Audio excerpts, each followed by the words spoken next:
ఇవాళ రాష్ట్రంలో కాంగ్రెస్ పార్టీ వచ్చిన తర్వాత పరిపాలన ఉన్నదా లేదా అనే పరిస్థితిలో ప్రజలందరూ కూడా అయోమయం పడిపోయారు.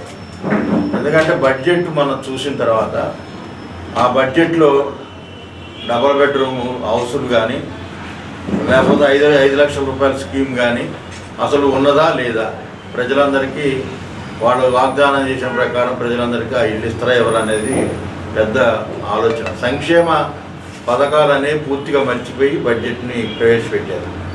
అసలు ఏముందని అడిగితే నోరేసుకొని బూజులు పంచాంగం తప్ప స్పష్టమైన వైఖరిని ప్రజలకు చెప్పడంలో కాంగ్రెస్ పార్టీ వైఫల్యం చెందింది. ఇక పొంగులేటి శ్రీనివాసరెడ్డి గారు ఆయన ఏం మాట్లాడుతారో, ఎప్పుడు ఏం చెప్తారో, ఎప్పుడు బాంబులు వేస్తారో, ఎప్పుడు వేయడో కూడా అర్థం కాని పరిస్థితి. నిన్న వారు భద్రాచలం వచ్చారు. అసలు ఎందుకు వచ్చారని ఆలోచన చేస్తే ఎప్పుడో టీఆర్ఎస్ కట్టిన డబుల్ బెడ్రూమ్లు ఓపెనింగ్ వాళ్ళు కలర్ వేసుకొని కాంగ్రెస్ కలర్ వేసుకొని అవి ఓపెనింగ్ చేశారు. రెండోది ఏం చేశారు, ఇవాళ ఇక్కడ కరకట్ట ఉంది, మన దగ్గర కరకట్ట ఆనాడు టీఆర్ఎస్ ప్రభుత్వం శాంక్షన్ చేసింది.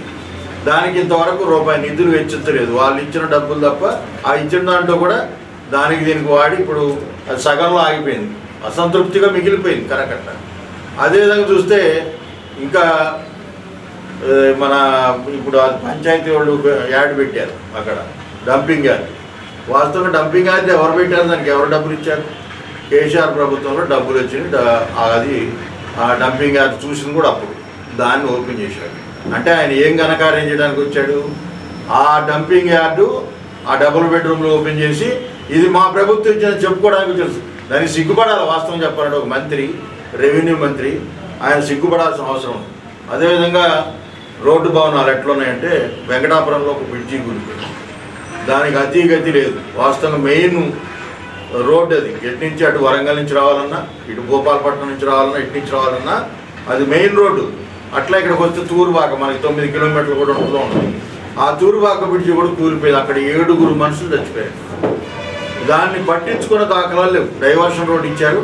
నిజంగా రేపు ఒక వర్షం పడితే ఇటు ఇక వెంకటాపురం వాజేడ్ నుంచి వచ్చే వెహికల్స్ రావు, అటు భోపాలపట్నం నుంచి వచ్చే రావు, ఇటు వరంగల్ నుంచి వచ్చే రావు. రాష్ట్ర దిగ్బంధంలో ఇక్కడ ఈ డివిజన్ ప్రజలు పడిపోతుంది.